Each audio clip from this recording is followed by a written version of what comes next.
Now I'm sorry there's going to be a slight lack of continuity on this. We're running into another parts really. I mean, I might make this part 1 and part 2 to make it easier to watch, so we shall see. Okay, now here we are, right on the station there now, and both locomotives are in. One in the BR black, and one in the BR green. Both looking very, very smart, I might add. I mean, I do like either the black or the green. One of the other locomotive colours that they did come out with was blue.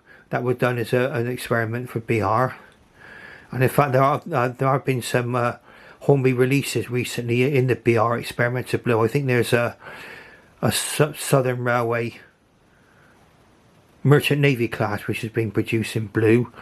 Looks very, very smart, of course very, very tempting too.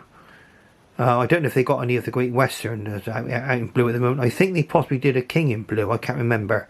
I know Lima certainly did a King in blue. I'll look out for a blue locomotive, I think, to add to my collection. But at the moment we've got green and black as the main colours there. And we should point out a couple of details which differentiate the two kinds of locomotives. Obviously they're from different periods. I don't know if you can see there, right in the centre of the picture. Got a cab window there on that one there. You can see just by my finger there. Right, so we lift the camera up just a little bit now to get it onto the Star class. It's a kind of a C-shaped cutout there instead of a window. Much smaller cab, much shorter cab on the Star class.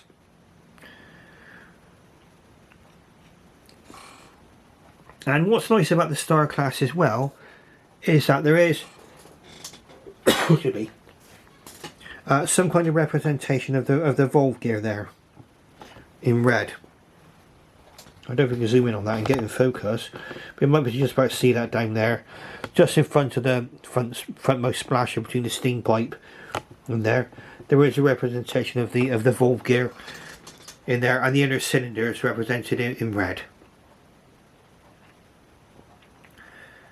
I think both have got decorated cabs, and when I got better lighting, we'll be able to get a better look at the cabs as well. Okay, I have put loco crews in both their locomotives as well, so there we are. So that's a comparison between the two locomotives there. Now what we're going to do now is we're going to be looking at something radically different as far as passengers locomotives are concerned, or at least passenger trains, and it's going to be a diesel. Right there in the distance, but behind the Smith's Crisp wagon there, is a diesel rail car. I'm just going to have a quick change of points, and we'll see if we can bring out the diesel rail car.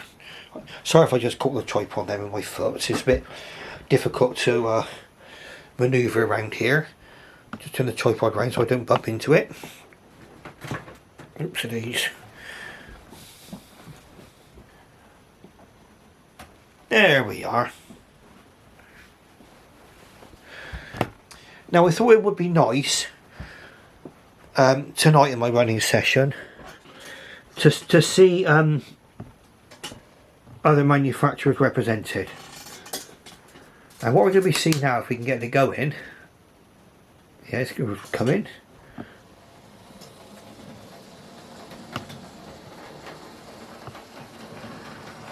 I'll bring it around to get in focus. And she's running in the opposite direction, because obviously they can run in either direction really.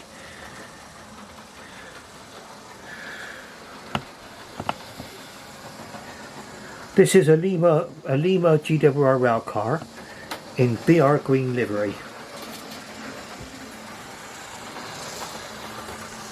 In my opinion, a very nice model, nice little runner. There have been other manufacturers that brought them out versions of theirs. I think Helgen's got one, and I think there's been one by Dapol as well. But at the time, I think that when I bought this, the Lima one was the only one that was available. It's the only one I could find. And I bought this in the mid 1990s, I think. In about 1996.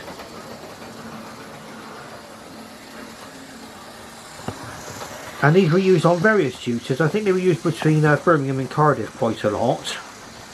But they did end up being used all over the British Rail Western region, or the Great Western area. I mean, it's I think they've even found their way onto the Strawberry line, which I did do a feature about the Strawberry line a little while ago.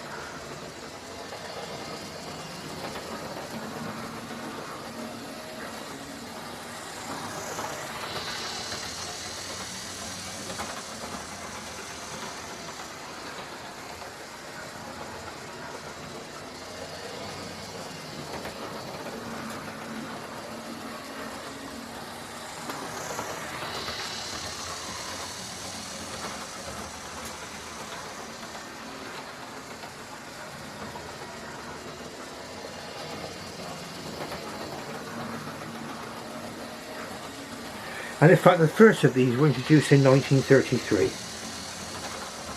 When they were surviving regular use until the 1960s, when they were replaced by the first generation of diesel multiple units.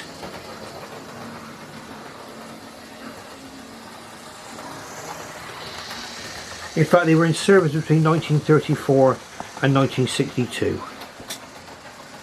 So they saw great service, very useful vehicles. Now this is a later design, it's a little bit more angular design. The earlier design was a little bit more curvy design, and the early design was actually nicknamed the Flying Banana. But this is the later, more kind of angular version. There are 3 of these cars in preservation,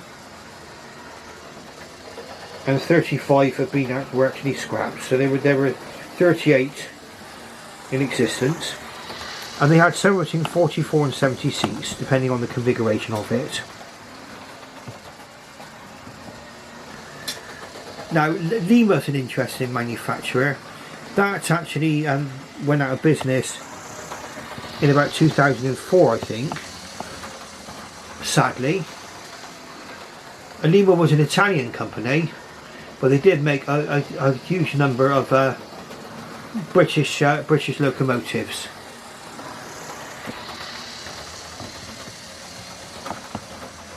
And I think Lima is actually now under the umbrella of Hornby. I think Hornby have bought quite a lot of different names. I think the latest name they've acquired is Oxford Rail.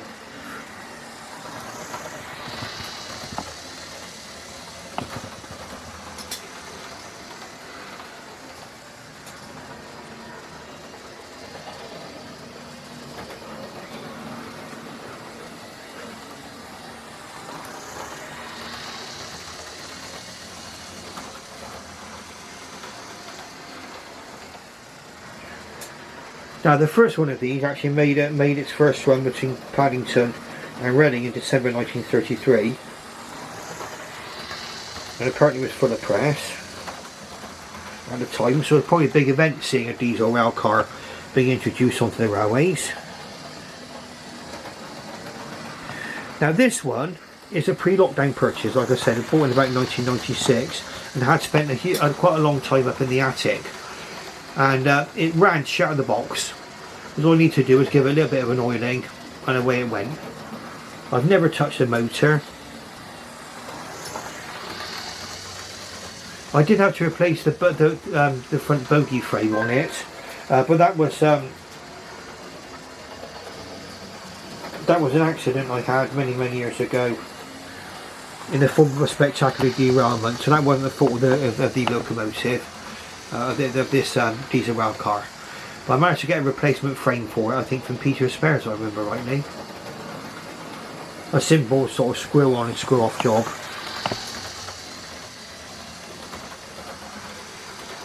And I'm very happy with it. I will say, I mean, there are certain things which might upset certain modelers. I mean, one of them is at one end there's no floor to the cabs. You can see what they threw to the rails, if I remember rightly. But I mean, the motor had to go somewhere, didn't it? And I think what some of them got, some later models, is that the motor is sort of hidden more inside, and it's sort of driven by shafts to the bogies. But this one, it's got a, I think the motor just sits directly above the wheels.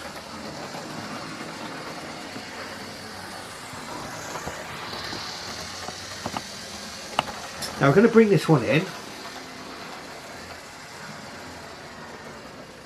and again you'll be able to see its level of controllability.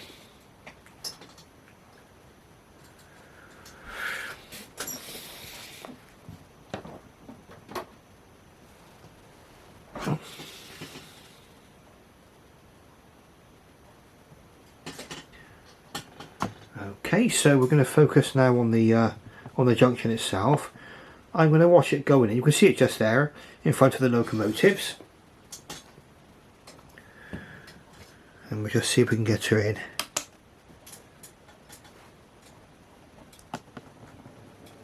Here she goes. Over the points, nice and easy, and into the station halt there, just beyond the goods shed. See if we can zoom in and see. There it is, just beyond the goods shed there.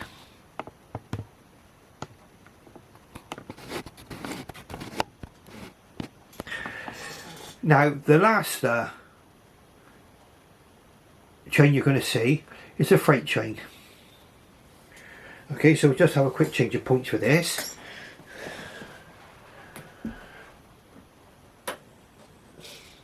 This again, this locomotive is a purchase from the mid 1990s, and I bought this at, if I remember rightly, I bought this at a toy and train fair, or a model railway exhibition in Bristol somewhere. See if we can bring her out. There she comes. And some people might say I recognise that noise from anywhere.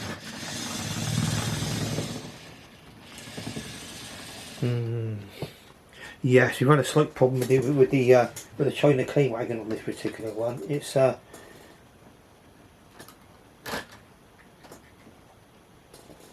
fact, what I'm going to do, we've had a slight derailment, I think. Oh no, it seems to be running okay now. I think this China clay wagon isn't coupling up very well, so I'm going to take the China clay wagon out of the equation, unfortunately. We'll just put that over to one side.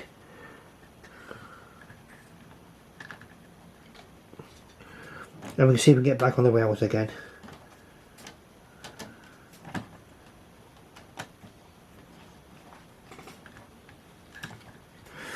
That's a bit better. So I'm just taking one of the wagons off, because I think the wagon was giving me a little bit of trouble there.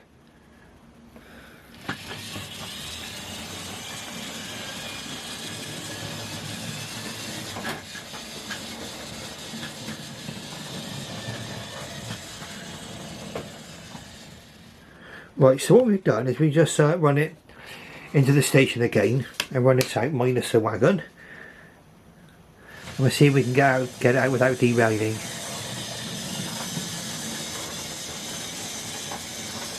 Perfection. Perfection, excellent. Okie dokie. So away we go.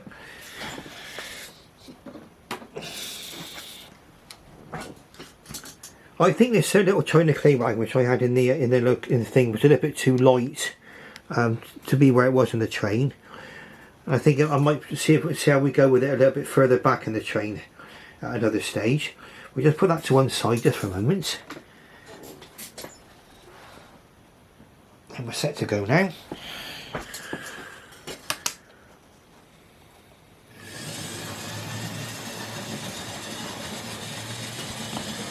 This is what many people would recognise is the sound of a mainline split chassis locomotive. Okay, they all sound basically similar to each other, but this one isn't mainline. Okay, this particular model is by Replica Railways. Now, main line were owned by a company called Pannier, and they stopped making locomotives in 1984, and this particular locomotive continued to be made under the banner of Replica Railways and later Bachmann. But a lot of the early Replica Railway stuff and then Bachmann were still made exactly the same as the old mainline split chassis locomotives, and this is one of them. Like I say, I've had this one now for many years, and it's given me many years of enjoyable and faithful service. Pannier tanks can be seen all over the GWR region. This one's in the late BR livery in black, and we can see it putting a nice little varied freight train there.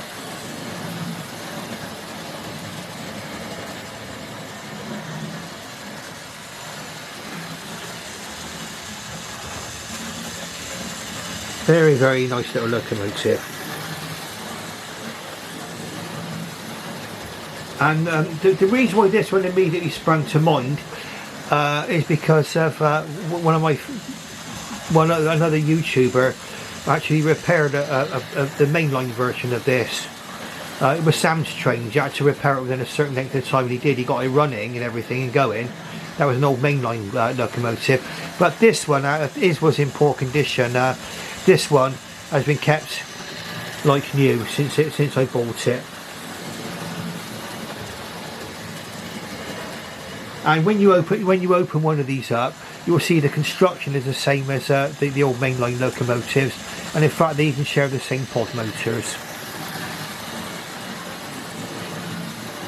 And these were used on branch lines, either pulling passengers or freight. Because we can see the one pulling a little freight train tonight, and a very varied train as well. We'll see if we can get a nice look at the freight train as it comes around once more.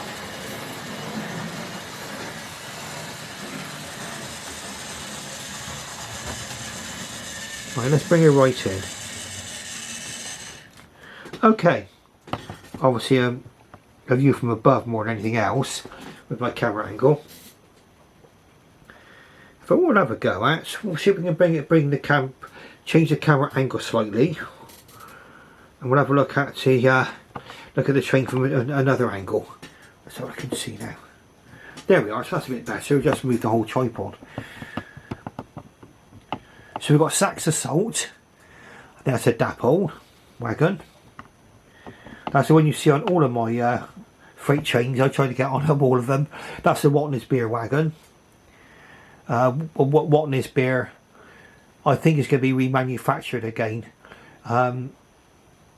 It was one of those beers that sort of disappeared in the early 1990s, I think, or late 80s, early 90s. But Watners beer was all over the place. I mean, the most famous, of course, was Watners Red Barrel. You can very often find that abroad in the 1980s. But that's the Watners wagon. Down there, you probably want me to read what it says on it, but it's an oil tanker, and it's Royal Daylight. If you buy, when I bought this, I was quite confusing because on the box it's described as Royal Daylight. It's a dapple misspell, but it is actually Royal Daylight. I did check that was the right one. And then coming towards us, we'll see if we can bring it down a little bit closer to us. Oh, there we are. Now we can see. Now we can see it's Royal Daylight there. Okay. Then we've got Smith's Crisps.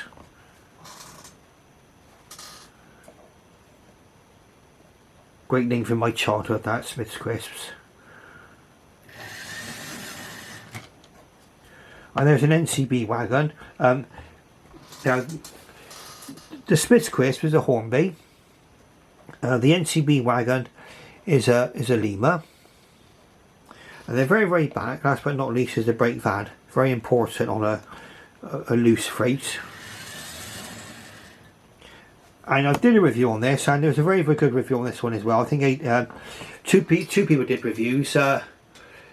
A.D. Pullen did a review, which is well worth watching. And Jennifer Kirk, I believe, has also reviewed this model as well. They sort of give a really detailed look at these. Also, another channel worth watching is Sam's Change, of course. I think everybody knows about Sam's Change probably now, but he also does very good in-depth details. I like to talk about the models, yes, but I like to talk about the history. I know that history isn't for everybody, but it's something I like to talk about, because to me it reminds us that these are models of something that existed in reality. You know, these existed in not in a 00 scale. They existed in like a 1-on-1 scale, 1-to-1 scale, in the form of real locomotives and wagons. This one's got 6 wheels on it, this brake van, and the reason it's got 6 wheels was to give extra adhesion. And it was really meant for really heavy freight trains, like coal trains in South Wales. This one's got, actually, it's got Bridports written on the side of it. Don't know if we can zoom in on that. Bridport, there we are. Oh, we are, Bridports REU. There we go. So you can see it says Bridports. Got a better look at the van as well there. Very, very nice van, that, made by Oxford Rail. Okay. And I could recommend it. So now we're going to zoom back out. There we go. And we're going to watch our train go around just a little bit more. Okay, so that's our replica, our kind of replica railways GWR Pannier tank going around the track. Still giving me good service ever since the day I bought it. You find it was it was one of the locomotives I spent a long time up in the attic. I did bring everything down for the lockdown, and that's what rekindled my interest in railways again.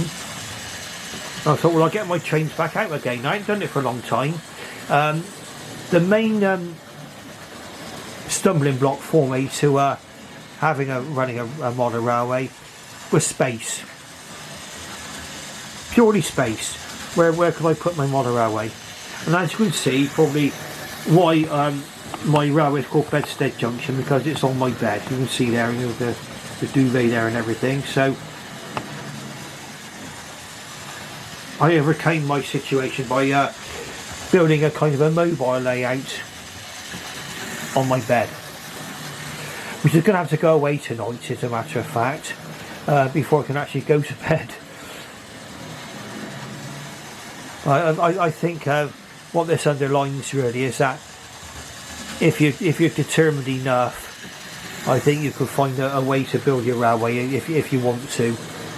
I was tempted to go over to N gauge, but then I thought, well, no, I'm already very, very highly invested in the 00 gauge, and I'm glad I stuck with 00, to be honest. I mean, some people engage. I've seen N-gauge layouts at modern railway exhibitions, and they look fantastic. But this is just a personal choice for me. I prefer the 00 scale, and in fact, some people are even going up back to the O scale now, the much larger scale as well. But of course, then you would need quite a lot of room for your layouts. Okay, my layout is a 6x4 layout.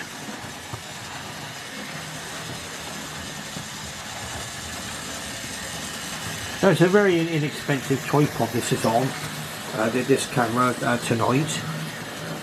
I think you probably get far smoother movement from a more expensive model. I bought this, I think, again in the mid 1990s. This tripod. It's a Jessup Stone brand. Atlantic Bravo 2, the tripod. But as you see, you're doing a fine job, and as long as you're careful how you pan and tilt.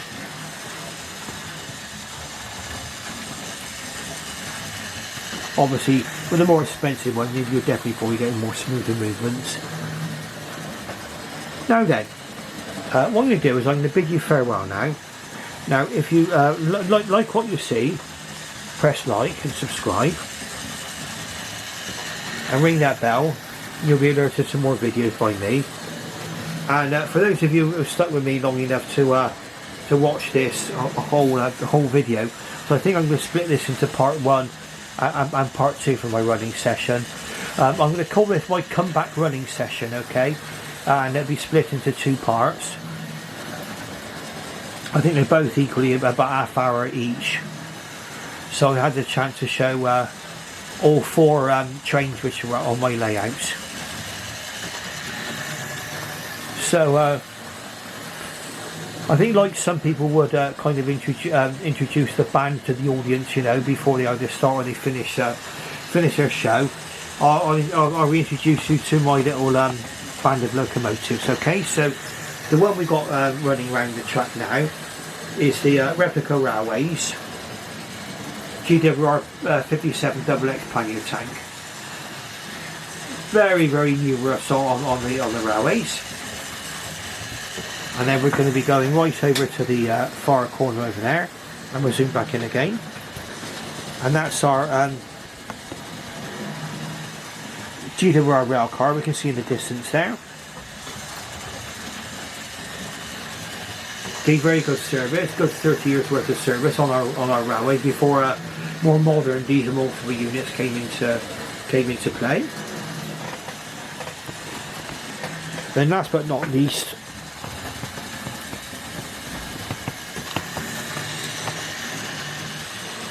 Durward's Grange and British Monarch, the Hornby Grange class and the Star class. Okay, so I hope you enjoyed watching this. Tonight. And I thank you very much for your interest, and once again, thanks for everybody's support when I took my break away from the railways. This is my first time, I think, in over a month I've actually since I last made a video. And obviously, if you saw my video explaining that I was going to be taking a break, I had to do that for personal reasons. So thanks for everyone's support, and I should bid you farewell now. And thank you very, very much for your interest, and I'll bid you farewell and good night. Thank you.